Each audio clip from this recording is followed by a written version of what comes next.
কালিমায়ে তয়্যিবা, কালিমায়ে তয়্যিবা, লা ইলাহা ইল্লাল্লাহু মুহাম্মাদুর রাসূলুল্লাহ।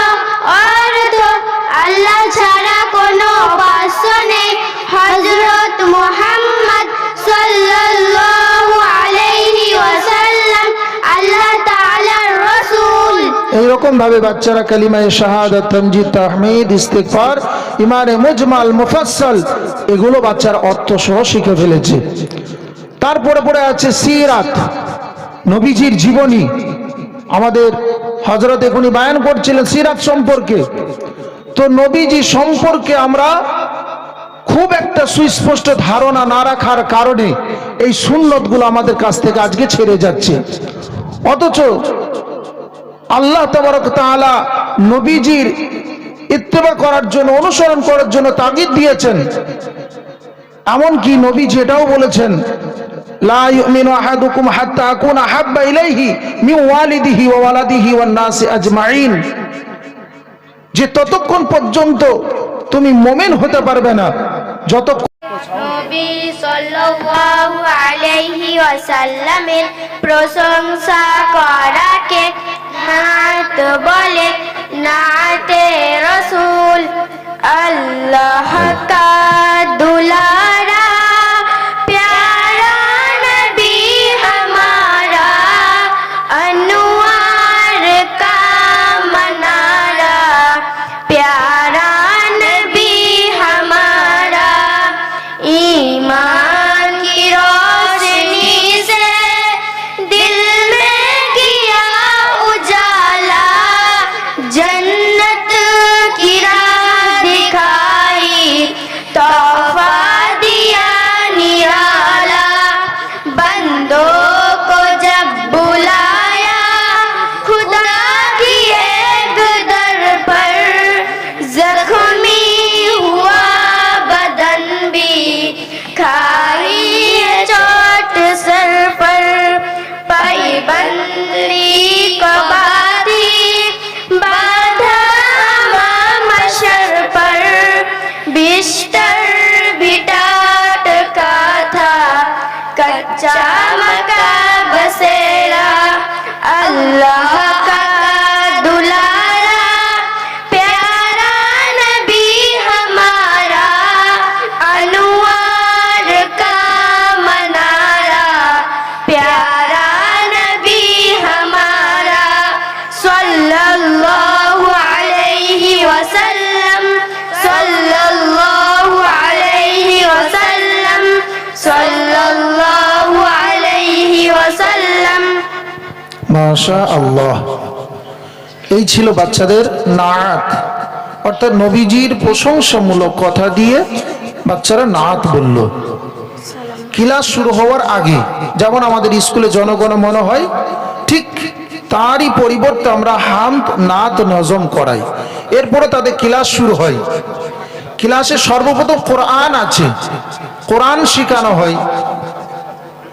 তো সেই কোরআন আমরা একটু করে বাচ্চাদের কাছ থেকে শোনার চেষ্টা করব। আমি আগেই বললাম, কোরআনকে পড়তে হবে তার তিলের সাথে, শুদ্ধতার সাথে। কোরআন নিজেই বলে ওয়ারাতিলিল কোরআনা তারতিলা, তার তিলের সাথে, তাজবিদের সাথে, শুদ্ধতার সাথে কোরআনটাকে তেলাওয়াত করতে হবে। কোথাও টান থাকলে সেখানে টান দেওয়া, টান না থাকলে টান না দেওয়া। এই যদি আমি সমানভাবে টান পান এইসবগুলো যদি না মেনে আমি পড়ে দিই, তাহলে মানে পরিবর্তন হয়ে যাবে। তো সেই জন্য বাচ্চাদেরকে এই তাজবিদের দিকে লক্ষ্য রেখে কোরআনটাকে পড়ানো হয় বা শেখানো হয়। তো চলুন আমরা সর্বপ্রথম সূরা ফাতিহাটাই শুনে নিই। আচ্ছা তোমরা শোনাও তো সূরা ফাতিহা।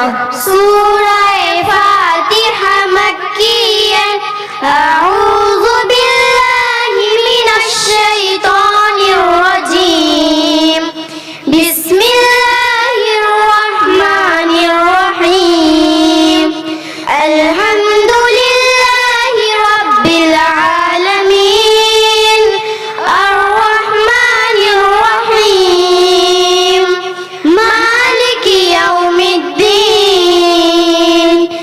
ইয়্যাকা না'বুদু ওয়া ইয়্যাকা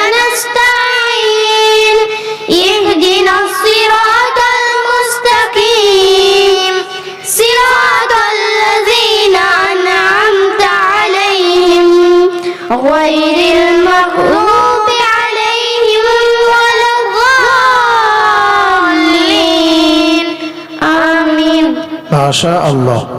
আচ্ছা তোমরা সূরা ফিল শোনাও।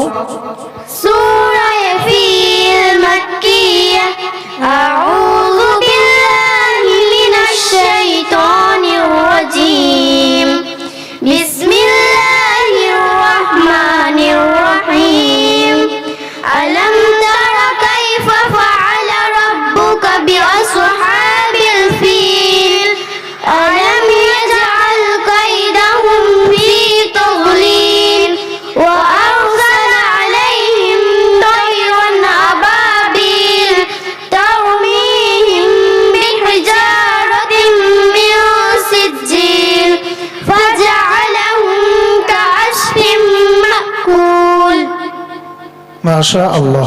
আমি মাঝের থেকে ধরবো, তোমাদেরকে বলতে হবে, ঠিক আছে? जी हाँ إيلافهم رحلة الشتاء والصيف فليعبدوا رب هذا البعيد ما شاء الله وأرسل عليهم طيرا أبابيل ترميهم بحجارة من سجيل فأثرن به نقعا فوسطن به جمعا حتى زرتم المقابر كلا سوف تعلمون মাশাআল্লাহ। এইরকম ভাবে বাচ্চাদেরকে কিন্তু পড়ানো হয়। এই যে কোরআন পড়লো বাচ্চারা, আমাদের হযরতকে আমি জিজ্ঞাসা করব কেমন শুনলেন? আলহামদুলিল্লাহ, বাচ্চাদের যেভাবে কোরআন তেলাওয়াত করেছে ওয়ারাতিল কোরআন তারতিলের উপর একদম পরিপূর্ণভাবে আমল হয়েছে। জাযাকাল্লাহ। তো আমরা এই বাচ্চারা কিন্তু গ্রামের বাচ্চা, মানে এদেরকে আলাদাভাবে কোথাও নিয়ে গিয়ে পড়ানো হয় না। এই আপনাদের খুব কাছে ধনঞ্জয়পুর, যেটা গোপালপুর নামেও পরিচিত, তো সেই গ্রামেরই বাচ্চা, তারা স্কুলে সকলেই পড়ে। আমাদের এই বাচ্চাদের মুআল্লিম অর্থাৎ শিক্ষক মহাশয় আমার এই বাঁ পাশে দাঁড়িয়ে আছেন, তারই অক্লান্ত মেহনতের বিনিময় এইরকম ভাবে বাহাদুরপুরে মক্তব আছে, আপনাদের দুরিয়ায় আছে, রঘুনাথপুরে আছে। সমস্ত বাচ্চাদেরকে যদি আমরা সঠিকভাবে দ্বীনি শিক্ষাটা দিতে পারি, তারপরে বাচ্চারা যে যখন বড় হবে, যখন আমাদের মতো সামাজিক হবে, তখন ইনশাল্লাহ আর আমল করার জন্য অত তাগিদ দিতে হবে না। মসজিদে মুসল্লি নিয়ে অত টেনশন করতে হবে না। মুসল্লি সংখ্যা বাড়বে, মুসল্লি সংখ্যার কমার কারণ হচ্ছে এটাই যে আমরা নামাজটাকে সঠিকভাবে পড়তে পারি না, আর না পারার কারণে আমরা নামাজ পড়ে মজা বা সাদ বা লজ্জাত পাই না, আর সেই কারণে নামাজ পড়তে চাই না। তো এই জন্য আমরা আমাদের বাচ্চাদেরকে দ্বীনি শিক্ষা দেওয়ার চেষ্টা করব। এরপরে পরে আছে আমাদের দোয়া ও সুন্নত, আছে হাদিস। আচ্ছা তোমরা বলো তো দোয়া ও সুন্নত কাকে বলে? আল্লাহ তাআলার কাছে চাওয়াকে দুআ এবং আমাদের নবী সাল্লাল্লাহু আলাইহি ওয়াসাল্লামের তরিকাকে সুন্নাত বলে। শাবাশ। আচ্ছা বলো তো আজকে খাওয়ার শেষে কোন দোয়াটা পড়েছিলে? খাওয়ার শেষে এই দোয়া পড়ব, আলহামদুলিল্লাহিল্লাযী আত'আমানা ওয়া সাকানা ওয়া জাআলানা মুসলিমিন। অর্থ সমস্ত প্রশংসা সেই মহান আল্লাহর, যিনি আমাদেরকে আহার করিয়েছেন, পান করিয়েছেন এবং মুসলমান রূপে সৃষ্টি করেছেন। শাবাশ। এরকম ভাবে বাচ্চাদের খাওয়া শুরুতে, খাওয়া শুরু থেকে দোয়া ভুলে গেলে খাওয়া শেষে, এবং তার অর্থ শোয়ার পূর্বে, ঘুম থেকে জেগে, বাথরুম যাওয়ার আগে, বাথরুম থেকে বেরিয়ে, সবকিছু শুধু দোয়া নয়, সেই সাথে সুন্নত। খাওয়ার সুন্নত কি আছে, পানি পান করার সুন্নত কি আছে? আচ্ছা তোমরা পানি পান করার সুন্নত জানো? জি হ্যাঁ, কয়টা বলো তো? পানি পান করার সুন্নত